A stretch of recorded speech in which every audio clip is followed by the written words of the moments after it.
Hello everyone and welcome back to the channel. तो आज की इस वीडियो में हम लोग बात करेंगे क्लास 10 का chapter number 2 marketing and sales.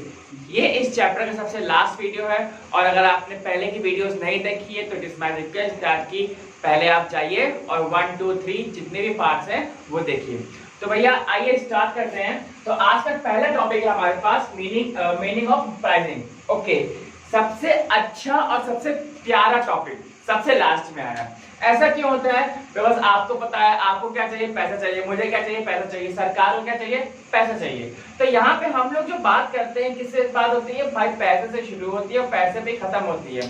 Friend के साथ हैं, फैमिली के साथ है, रिलेटिव के साथ है। अगर वो आज हमारे साथ हैं तो इसका मतलब ये है कि हमारे पास पैसा है और इसलिए वो साथ है। क्लियर है? तो आज शुरू करते हैं। तो प्राइसिंग एक्चुअली में होता क्या है? What is pricing? प्राइसिंग का मतलब ही यही होता है कि किसी भी चीज का जो प्रोडक्ट होता है या कोई भी हमारे पास कोई भी आइटम होता है तो उसकी प्राइसिंग कितनी है। ठीक है, what's the meaning of pricing? Pricing in the sense you can take, जैसे कि मेरे पास ये मार्कर है, ठीक है, तो इसके बहुत सारे कंपोनेंट्स हैं, जैसे कैप हो गया, ये इसका रिफिलर सिस्टम हो जाता है, ये इसका नेक्स्ट बॉडी हो जाता है, फिर इसके पास ये प्रिंटिंग भी आती है इसकी, ठीक है, प्रिंटिंग भी होगी और फिर इंक वगैरह भी आती है। लेकिन अगर हम इसकी बात करें, अगर कंपनी, जैसे कि मैंने इसको खरीदा था 20 रुपीज में, ठीक है, अगर कंपनी इसको रख देती कि भाई 100 रुपीज या 200 रुपीज का, तो क्या मैं इसको खरीदता? सिंपल नहीं। ठीक है, ऐसा क्यों होता है? बिकॉज कोई भी हमारे पास कमोडिटी होती है या कोई भी आइटम होता है तो उसका एक जो प्राइसिंग होता है वो उसको जस्टिफाई करना चाहिए। ठीक है, as such we can take कि भाई ये सिंपल मार्कर है, ठीक है, हमने ये जो मार्कर ये सेलो कंपनी का है, तो इसका मतलब ये तो नहीं ना कि सिर्फ सेलो ही पूरी दुनिया में एक ऐसी कंपनी है जो मार्कर बनाती है। इसंट इट? तो सेलो भी हो गया है, आपका रोटोमैक भी हो जाता है, फिर आपका लक्सर भी आ जाता है। तो बहुत सारी कंपनी ऐसी है जो हमारे मार्कर बनाती हैं, फ्लेयर भी हो जाता है। ठीक है, तो यहाँ पे हम लोग बात करने वाले हैं meaning of objective and the objectives of the pricing. तो यहाँ पे प्राइसिंग तो आपको समझ में आ गया होगा कि एक्चुअली प्राइसिंग होती क्या है। किसी भी कमोडिटी या कोई भी आइटम जो होता है, जो जिसके ऊपर हम लोग प्राइस रखते हैं, उसको हम लोग बोलते हैं प्राइसिंग। ठीक है, और ये जो प्राइसिंग होता है हमारा उस प्रोडक्ट को जस्टिफाई भी करना चाहिए और मार्केट के हिसाब से भी होना चाहिए। क्योंकि अगर आपने हल्का सा भी ज्यादा रखा और कभी कस्टमर को लग गया कि नहीं ये जो प्राइस है ये इस प्रोडक्ट को जस्टिफाई नहीं कर रहा है, देन ही और she is going to switch to the another company.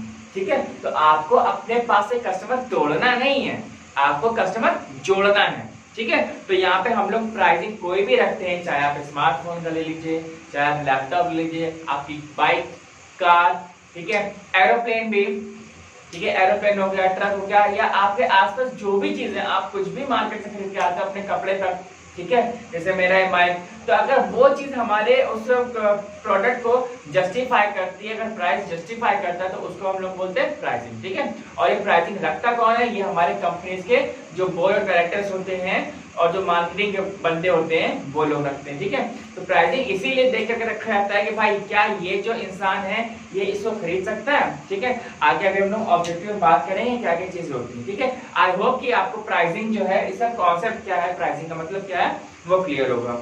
ठीक है, तो आइए यार स्टार्ट करते हैं ऑब्जेक्टिव्स ऑफ प्राइसिंग। ठीक है, प्राइसिंग क्या होता है?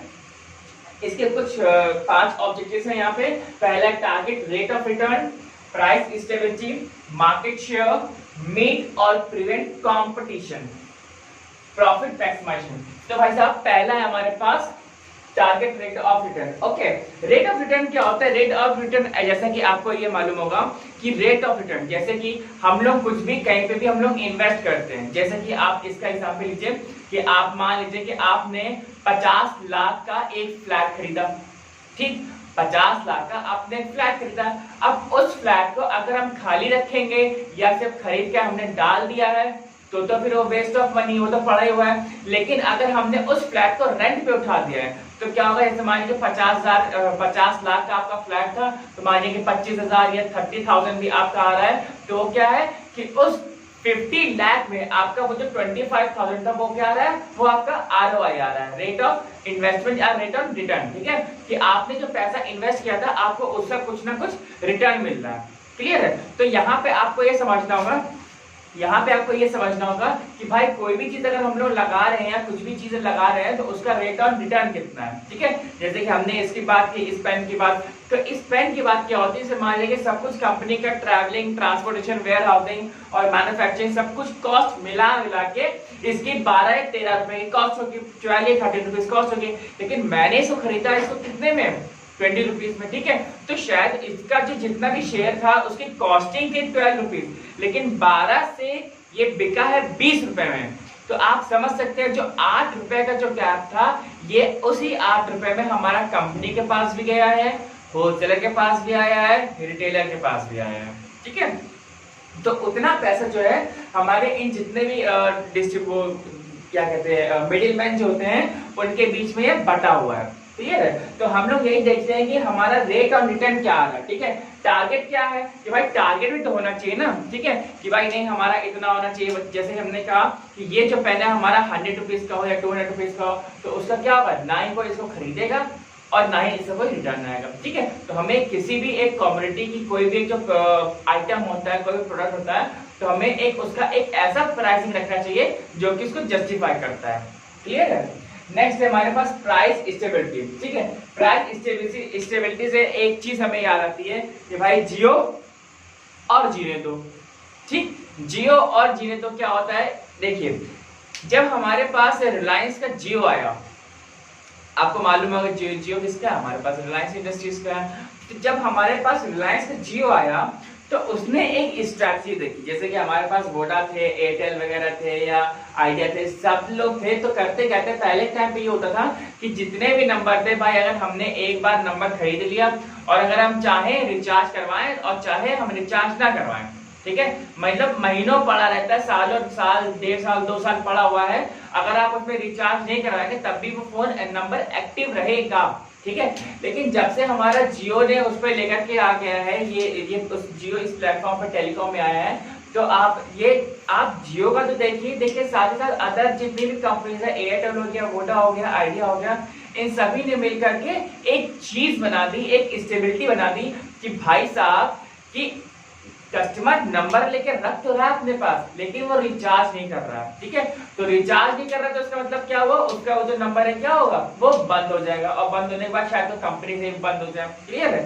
तो वहां पे उसने कहा कि भाई आपको मिनिमम हर महीने इतना तो रिचार्ज कराना ही पड़ेगा, अगर आपको अपना नंबर एक्टिवेशन रखना है या एक्टिवेट रखना है तो आपको इतना तो आपको कराना ही पड़ेगा, क्लियर है। तो यहाँ पे अलग अलग कंपनी से अलग अलग आते हैं, जैसे 49 का आता है, एयरटेल में आता है, तो मतलब ये क्या है कि उसकी वो वैलिडिटी पे आता है, ठीक है। तो प्राइस स्टेबिलिटी होनी चाहिए, ठीक है। इसको हम लोग ऐसे भी समझ सकते हैं कि जो हमारा प्राइस होता है वो हमारा, जैसे हम लोग कार लेते हैं, जैसे अगर मान लीजिए कोई मिडिल क्लास आदमी कोई कार लेना चाहता है तो उसका बजट है अराउंड 10 लाख रुपए, 10 लाख रुपीज, ठीक है। तो उसका जो 10 लाख रुपीज है, तो अदर कंपनीज भी होंगी जो अदर, जैसे मारुति हो गई, हुंडई हो गई, Honda, Chevrolet and Ford and ये जितनी भी कंपनीज वगैरह हैं, तो ये भी 10 लाख के आसपास ही अपनी कार लॉन्च करेंगे। क्यों? क्योंकि उनको मालूम है कि इंडिया का जो मार्केट है वो कैसा है, इंडिया का मार्केट मिडिल क्लास आदमी का ज्यादा है, बहुत ही ज्यादा मिडिल क्लास आदमी का, ठीक है। तो वहां पे हमें प्राइस का स्टेबिलिटी रखनी, मतलब बढ़ाना भी नहीं है और इतना भी नहीं घटा देना कि हम खुद ही लॉस में चले जाएं, कि हमें कंपनी अपनी बंद करनी पड़ जाए, ठीक है। और बढ़ाना भी इसलिए नहीं क्योंकि कस्टमर तुरंत स्विच करता है कि भाई अगर उसको एक चीज महंगी मिलेगी तो वो तुरंत दूसरे पे चला जाएगा कि हाँ भाई नहीं ये कंपनी सही दे रही तो मुझे इस पे जाना है। तो कंपनी को कस्टमर तोड़ने नहीं है, कंपनी को कस्टमर जोड़ने हैं, क्लियर है। आई होप कि सेकंड वाला आपको क्लियर हो गया होगा। नेक्स्ट हमारे पास मार्केट शेयर। मार्केट शेयर क्या होता है, जैसे कि हमने कहा ना प्राइस स्टेबिलिटी में कि यहाँ पे जो इंडिया का जो मार्केट है वो कैसा है, मिडिल क्लास आदमी का ज्यादा है। तो यहाँ पे मिडिल क्लास आदमी के लिए हम लोग क्या बना रहे हैं, कैसे कर रहे हैं, उसका मार्केट शेयर कैसा है भाई। जैसे आप लोग देखते होंगे अमेज़न या फ्लिपकार्ट पे क्या होता है, हमारे पास बहुत अलग अलग प्रोडक्ट्स की सेल्स लगती रहती है, अक्सर होता है, एक्सक्लूसिव राइट्स होता है उनके पास। अभी दिवाली आने वाली होती है या अभी आने वाली दिवाली, तो उसमें क्या होता है भैया, टीवी हो गई, फ्रिज हो गई या आपकी वॉशिंग मशीन हो गई, तो इस पे बहुत सेल लग जाती है। तो इस सेल लगने का मतलब क्या होता है, सेल का मतलब ये होता है कि भाई हमारे पास इंडिया में जो मार्केट है वो हमारा इस चीज को बहुत ज्यादा खरीदता है। हम ये मानते हैं कि भाई दिवाली में जो है, दिवाली में 2 व्हीलर और 4 व्हीलर बहुत ज्यादा बिकती है। तो इंडिया का मार्केट कैसा है, दिवाली में व्हीकल खरीदता है, ठीक है, दिवाली में कपड़े खरीदता है। तो यहाँ पे उसको लिए वो मार्केट के लिए हिसाब से ही बना रहा है, क्लियर है। तो उसको टीवी भी चाहिए, उसको फ्रिज भी चाहिए, उसको वॉशिंग मशीन भी चाहिए, उसको माइक्रोवेव भी चाहिए। तो हमें मार्केट देखना पड़ता है कि भाई जो मेरा मार्केट है, भाई हमारी सेल्स कितनी हो रही है, क्लियर है। वॉशिंग मशीन बनाने वाली कोई गोदरेज कंपनी नहीं है या वर्लपूल कंपनी नहीं है, बहुत सारी ऐसी कंपनीज है। फ्रिज भी हमारी बहुत सारी बनाती है। तो हम अलग क्या करते हैं कि हमारा जो कस्टमर है वो हमसे जुड़ा रहे और हमारा ही प्रोडक्ट खरीदे, ठीक है। कभी आप देखते होंगे जो वॉशिंग मशीन वगैरह होती हैं वो टॉप लोड भी आती है, फ्रंट लोड भी आती है। कहीं कहीं पे जो वॉशर होता है वो अलग होता है और ड्रायर होता है वो अलग होता है। किसी किसी वॉशिंग मशीन में जो टॉप लोड होता है वहाँ पे वॉशिंग और ड्राई सब एक ही उसमें होता है, फ्रंट लोड में भी एक ही होता है। तो यहाँ पे हमने क्या कहा कि भाई कुछ सेमी ऑटोमेटिक आती है, कोई फुल्ली ऑटोमेटिक होती है ना। तो कहने का मतलब ये है कि जो आपका मार्केट शेयर हमारा क्या है कि भाई आपको देखना पड़ेगा कि भाई हमारा किस हिसाब से मार्केट शेयर है। जैसे कि आपका मैकडी ने किया होता है। मैकडी मतलब क्या होता है, मैकडी जैसे ही दिमाग कर तो उसको मालूम है कि मैकडी किसके लिए फेमस है, बर्गर के लिए फेमस है, फ्रेंच फ्राइज के लिए फेमस है। तो उसका मार्केट शेयर अच्छा है, उसका बर्गर में मार्केट शेयर अच्छा है, ठीक है। इसी प्रकार से हमें कंपनीज को देखना पड़ता है कि भाई कस्टमर जो है हमारी चीजें कितनी ज्यादा खरीद रहा है और कौन चीज खरीद रहा है, क्लियर। मीट और प्रिवेंट कंपटीशन। हाँ, यहाँ पे एक चीज होती है कि भाई प्राइसिंग पे हम लोग कैसे अपना कंपटीशन रख सकते हैं और कंपटीशन से बच सकते हैं। कंपटीशन से बचना, पहले देखिए बचना देखिए कैसे होता है कि कंपटीशन में हमारे पास कभी कभी मार्केट में एक हम लोग रिस्ट्रिक्ट एंट्री कर देते हैं कि भाई आप एंट्री नहीं कर सकते, कोई दूसरा जो है वो एंट्री नहीं कर सकता, ठीक है। ऐसा क्यों होता है, ऐसा इसीलिए होता है ताकि जो हमारा कंपटीशन है वहां पे कोई कंपटीशन जनरेट ना हो, हम लोग जितना हो सकता है प्रॉफिट को डिस्ट्रीब्यूट कर सके, अपने पास रख सके, बाकी जो पहले से एग्जिस्टिंग शॉपकीपर्स हैं या जो कंपनीज हैं वो उसको रख सके, ठीक है। ऐसा क्यों होता है, अगर बहुत सारी कंपनीज आती रहेंगी तो कंपटीशन और बढ़ जाएगा और जब कंपटीशन बढ़ेगा तो उनका जो प्रॉफिट होगा वो क्या होगा, कम हो जाएगा, क्लियर है। यहाँ पे मीट मतलब क्या होता है, यहाँ पे ये है कि प्रिवेंट तो हमने बता दिया। मीट मतलब क्या होता है, मीट कंपटीशन। इसका मतलब ये होता है कि अब देखिए हमारे जो मार्केट में जो डिमांड होती है वो क्या होती है, वो हमारी बहुत ज्यादा होती है। तो इसलिए हमारे पास एक कंपटीशन होना चाहिए, ठीक है। डिमांड होनी चाहिए और कस्टमर के पास ऑप्शन भी होने चाहिए, ठीक। कस्टमर के पास अगर ऑप्शन नहीं होंगे तो प्रॉब्लम जरूर हो जाएगी, क्लियर है। तो यहाँ पे मीट कंपटीशन मतलब क्या है कि हम अगर भाई देखिए जैसे अभी हमने जियो का एग्जाम्पल लिया, उसने क्या किया था भाई, हम लोगों ने जो महीने का रिचार्ज है वो फिक्स कर दिया भाई, महीने तो आपको कराना ही पड़ेगा, भले आप एक कॉल ही क्यों ना करें। आपके पास अगर 49 रुपीज में अगर 40 रुपए अगर बैलेंस भी आ रहा है तो एक महीने बाद वो खत्म हो जाएगा, जीरो हो जाएगा, चाहे आप उसको यूज करिए और चाहे आप उसको यूज ना करिए, क्लियर है। तो ये हमारा जरूरी हो जाता है। तो यहीं पे मीट कंपटीशन मतलब क्या होता है कि कंपटीशन हमें बनाए रखना है, ठीक है। बहुत सारे लोग ऐसे होते हैं जैसे कि हमारे इंडियन टेंडेंसी है, जैसे हमारे जो बाजार है, मार्केट आप लोग जाते ही होंगे, तो बाजार में क्या होता है, बाजार में एक चीज बहुत अच्छी होती है, जैसे हमारे चीनी मिल रही है, हमें चीनी में मिल रही है 20 रुपए किलो, ठीक। अब बाजार में हमारा होता क्या है, शॉप्स की एक कम्युनिटी होती है, जैसे आप लोग बोलते हैं ना एक संस्थान होता है कम्युनिटी, तो उनकी एक कम्युनिटी होती है। तो वहां पे क्या होता है, अगर एक दुकान में चीनी 20 रुपए किलो मिल रही है तो इसका मतलब ये कि सभी दुकानों में जो चीनी है वो कितने मिलेगी, 20 रुपए किलो मिलेगी। कोई 19.5 की 19.5 रुपीज की नहीं लगाएगा, क्यों नहीं लगाएगा, क्योंकि उसको मालूम है कि भाई हमें कंपटीशन, हमें मार्केट में रहना है तो हमें इतना तो 20 रुपीज रखना ही पड़ेगा। अगर उसने 19.5 किया, ठीक है, तो उसको खुद मिल करके बाकी शॉपकीपर्स मार्केट से बाहर कर देंगे, ठीक है। क्यों, क्योंकि उनको मालूम है कि भाई आपको प्राइस इतना रखना ही पड़ेगा। समझ में आया कि नहीं आया, ठीक है। नेक्स्ट है हमारे पास प्रॉफिट मैक्सिमाइजेशन, ठीक है। अल्टीमेटली जितना भी हम लोगों ने ये जो जेस्चर देखा है या जितने भी अभी हमने जो ऑब्जेक्टिव पढ़े हैं, तो उसका मतलब क्या है, भाई कंपनी सोल और एक ही गोल है हमारे पास, एक ही एम है, that is the profit maximisation, ठीक है। कंपनी कोई भी प्रोडक्ट बना रही हो, कंपनी क्या स्ट्रैटेजी लगा रही है, कंपनी कैसे मार्केटिंग कर रही है, it hardly matter. The company solely want that the company should generate a good amount of profit, okay। तो तो यहाँ पे प्रॉफिट मतलब क्या होता है, जैसे हमने कहा ना कि ये भाई कंपनी का प्रोडक्शन आया था 12 रुपीज का, मैंने इसको खरीदा 20 रुपीज में, तो वहां पे शायद कंपनी के पास 4 या 5 रुपए हमारे पास उसके पास जा रहा हो कंपनी के पास, ठीक है। तो 5 रुपए जब जा रहा है तो उसको क्या है कि 20 रुपए के प्रोडक्ट पे कंपनी को प्रॉफिट कितने का हो रहा है, 5 रुपए का, ठीक। तो वो जो 5 रुपए है वो क्या है, वो कंपनी का मुनाफा हो गया, ठीक। प्रॉफिट मैक्सिमाइजेशन, देखिए प्राइसिंग का मतलब ये नहीं होता कि अगर भाई ये हम आपका 20 रुपए का पेन है, आप इसको 200 रुपए कर दीजिए तो मुनाफा आपका बहुत बढ़ जाएगा। भाई कहाँ 20 रुपए, कहाँ 5 रुपए और कहाँ आपका 200 रुपए, ठीक है। इसका ये भी मतलब नहीं होता है, इसका ये मतलब नहीं कि आप कोई भी चीज को, कोई भी अनएथिकल चीज को आप बिल्कुल एकदम डिजास्टर्स पैसा लगा दीजिए या बढ़ा दीजिए, ठीक है। तो यहाँ पे ये चीज नहीं, अगर आप इतना पैसा बढ़ाएंगे तो आपकी कंपनी कैसे तो बंद हो जाएगी, कस्टमर खरीदेंगे नहीं आपसे, क्लियर है। तो यहाँ पे अगर हम लोग देखें प्रॉफिट मैक्सिमाइजेशन की जो कंपनी का सोल मोटो होता है, एट लास्ट मोटो, कि भाई उसको मुनाफा चाहिए, ठीक है, just to meet its expenses, just to give the salaries, to give the wages, ठीक है, और उसका जो रेंट वगैरह है या बिल्डिंग है, उसके एसेट्स हैं, मशीनरीज हैं, ठीक है, और उसकी बहुत सारी लायबिलिटीज भी ऐसी होती है जो उसको देखना पड़ता है। तो अनटिल एंड अनलेस जब तक कि उसके पास प्रॉफिट होगा ही नहीं, then the company is not going to run, product ही नहीं बना पाएगी, आइटम होंगे उसके पास, सैलरीज होंगी, वो कैसे बनाए, क्योंकि एक हमारी कैपिटल भी चाहिए होती है, फिर हमारे पास वर्किंग कैपिटल भी चाहिए होती है, ठीक है। तो इन सबको मीट करने के लिए the company wants the profit, ठीक है, at any how.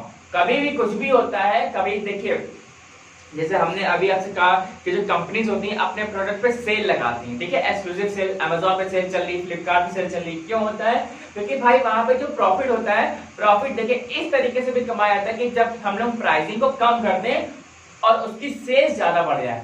As this in the example we can take the example like Patanjali. Patanjali क्या होता है, आप पतंजलि के ऐड देखते हैं टीवी में, ठीक है, तो पतंजलि करता क्या है, उसका एक सिंपल सा मोटो है, वो कभी भी अपने जो प्रोडक्ट, कोई भी जो प्राइस आप देख लीजिए, उसका कंपैरिजन कर लीजिए किसी भी अच्छी कंपनी से, तो पतंजलि जो अपना जो प्राइस रखता है वो बहुत ही कम रखता है। मान लीजिए कोई डाबर च्यवनप्राश है या डाबर हनी है, ठीक है, डाबर हनी है आपका आ रहा है 100 रुपए का, पतंजलि का आ रहा है 70 रुपीज का, पता नहीं है ऐसा कैसे हो जाता है, ठीक है। प्रोडक्ट वो भी वही चीज बना रहे हैं, प्रोडक्ट वो भी वही चीज, वो 100 रुपए का दे रहे हैं, ये 70 रुपए का दे रहे हैं, समझी में नहीं आता क्या होता है। हाँ ये होता है कि जो डाबर वाले होते हैं वो प्रॉफिट ज्यादा कमा रहे होते हैं, लेकिन जो पतंजलि वाले होते हैं ये प्रॉफिट कम कमा रहे होते हैं, लेकिन कमा रहे होते हैं, ठीक है। यहाँ पे क्यों होता है, देखिए इसलिए भी होता है कि भाई इंडियन टेंडेंसी है भाई, जहाँ पे 1 रुपया या 2 रुपया में सस्ता मिलता है हम लोग वहीं से सामान खरीदने लग जाते हैं, ठीक है, उसी दुकान में घुस जाएंगे जहाँ पे सेल, हम पिछली वीडियो में बताते हुए आ रहे ना, एक सेल और एक फ्री, ठीक है, सेल और फ्री एक दो ऐसे टर्म्स हैं जो इंडिया में बहुत चलते हैं, मतलब बहुत ही ज्यादा चलते हैं, ठीक है। तो इसीलिए जो हमारे पतंजलि है वो इस ऐसी कंपनी यहाँ पे सर्वाइव ही कैसे कर रही है इंडिया में, ठीक है, सिर्फ इसीलिए कि वो अपने जो प्रोडक्ट है वो सस्ते दे रही है, ठीक है। क्वालिटी की आप बात मत करिए, इसके बहुत सारे प्रोडक्ट ऐसे भी हैं जो लाइसेंस इनका कैंसिल कर दिया गया है क्योंकि इनकी जो क्वालिटी थी वो अपने दिमाग नहीं है, ठीक है, लेकिन ये क्या है, सस्ते दे रहे हैं, हनी सस्ता दे रहे हैं, पतंजलि सस्ता दे रहे हैं, देसी घी सस्ता दे रहे हैं, अब तो गौमूत्र भी देते हैं वो भी सस्ता और उस पर भी टैक्स लगता है, ठीक है। तो यहाँ पे आप समझ सकते हैं, देखिए कंपनी से हमारे कोई पर्सनल दुश्मनी नहीं है, लेकिन हम लोग उसकी जो स्ट्रैटेजी है, उसकी जो मार्केटिंग है, हम लोग वो समझ सकते हैं कि भाई कंपनी किस तरीके से करती है, क्लियर है। तो कभी कभी हमें अपना जो प्राइस होता है वो कम करके, हम जब हमारी सेल बढ़ती है, देन हमारी जब सेल बढ़ जाए तो हमारा क्या हो जाता है, वो हमारा जेकअप हो जाता है, मतलब अचानक जब सेल बढ़ती है तो हमारा प्रॉफिट ऑटोमेटिकली बढ़ जाएगा, ठीक है। लेकिन अगर आप चाहो कि आप अपने प्रोडक्ट का प्राइस बढ़ा दें, तो प्राइस बढ़ाने से इसका मतलब ये नहीं कि आपका प्रॉफिट बढ़ेगा, आप जैसे अपना प्राइस बढ़ाएंगे कस्टमर दूसरे पे स्विच करेगा तो आपके प्राइस बढ़ाना हुआ और आपकी कंपनी डिक्लाइन कर जाएगी, क्लियर है। तो आई होप कि आपको जितने भी आपको मीनिंग ऑफ प्राइसिंग और ऑब्जेक्टिव्स, जितने भी 5 ऑब्जेक्टिव्स थे ये आपको क्लियर हो गए होंगे। तो भैया आज के लिए बस इतना ही, और अगर वीडियो अच्छी लगी तो प्लीज वीडियो को लाइक करिए, सब्सक्राइब करिए और शेयर करिए अपने फ्रेंड्स के साथ, फैमिली के साथ एंड रिलेटिव्स के साथ, और जो भी है आपके आसपास या आपके कॉन्टेक्ट्स में जो भी है आप सबके साथ शेयर करो यार। ये फ्री कंटेंट चल रहा है और फ्री अकेडमी चल रही है due to the corona virus. And हाँ एक चीज और कि भैया प्लीज पढ़ाई कर लो, ठीक है, 10th है, क्लियर है। Till then bye bye. And thank you very much. और हाँ, सब्सक्राइब नहीं किया सब्सक्राइब कर लो यार, ठीक है। Okay, bye bye.